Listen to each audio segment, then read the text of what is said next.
بسم الله الرحمن الرحیم. د مشکات شریف و کتاب الایمان فصل اول سلورم نمبر حدیث سے وعن عبداللہ بن عمر رضی اللہ عنہما، عبداللہ بن عمر رضی اللہ عنہما نے روایت تے قال فرمائی قال رسول اللہ صلی اللہ علیہ وسلم کہ رسول اللہ صلی اللہ علیہ وسلم فرمائی لی دی المسلم مسلمان منا سوک دے سلم المسلمون چې سالم پاتې شي محفوظ پاتې شي مسلمانان من لسانه داغه د جبر تکلیف نه او یده او داغه د لاس د تکلیف نه والمهاجر او مهاجر من آسوک د هجرا چې هغه هجرت کوي یعنی پریدي ماغه ګناونه نه الله عنه چې من کړل الله پاک دا غینا. هذا لفظ البخاری دا اللفظ د بخاری دی چې کوم بیان شو د الفاظ ولمسلم او مسلم شریف کې دا حدیث تاسو نقل لې قال ان رجلا چې وای دا صحابي چې و یو سړی سالن قال فرمای دا صحابي ان رجلا چې بشک یو سړی سالن نبی تاسو کړه نبی علیہ السلام نا ای المسلمین خیر چې مسلمانانو کې څوک ورده قال نبی علیہ السلام ته من سلم المسلمون هغه څوک چې محفوظ پاتې شي مسلمانان من لسانه داغه د جبر تکلیف نه او یده او داغه د لاس د تکلیف نه. په دې حدیث کې یو څو اهم پوینټونه دي. یو خدا چې د مسلمان اصل مفهوم څه دی چې مسلمان چاته وي، نو پای کې یو خبره غټه دا کی چې مسلمان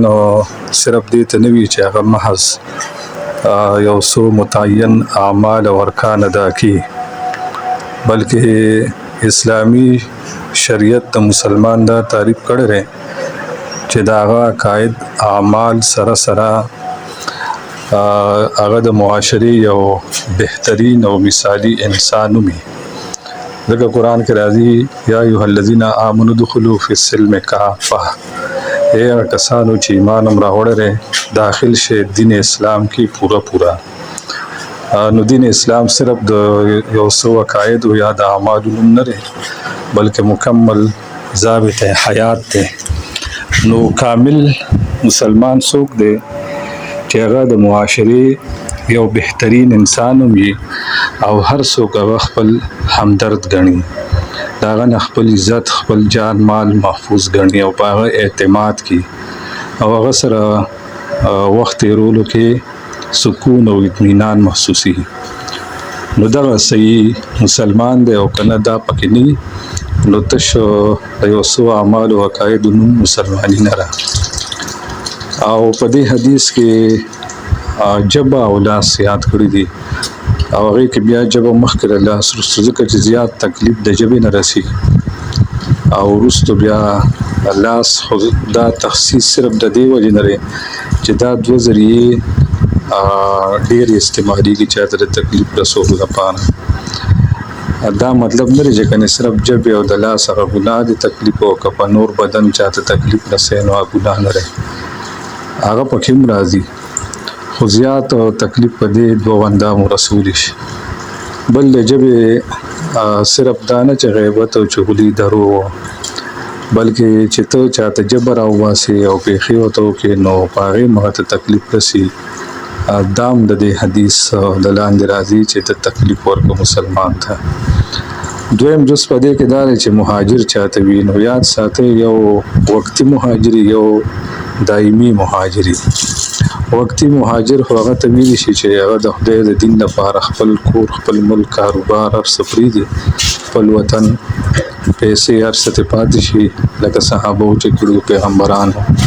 او خپل دین بچو لپاره بل علاقې ته لاړ شي. نو هغه هم یو ډېر لوی قرباني را او دا ډېر لوی عزت او ډېر لوی شان دی د الله او رسول نیز باندې. قرآن کې د مهاجرینو ډېر فضایل بیان شوي دي حدیثو کې،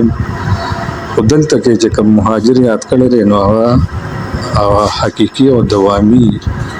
مهاجر یادي چې ټول عمر هغه هجرت باغ کی او هغه څوک دی چې الله د کوم سيزونو نه منع کړی را چې دا به نه کوي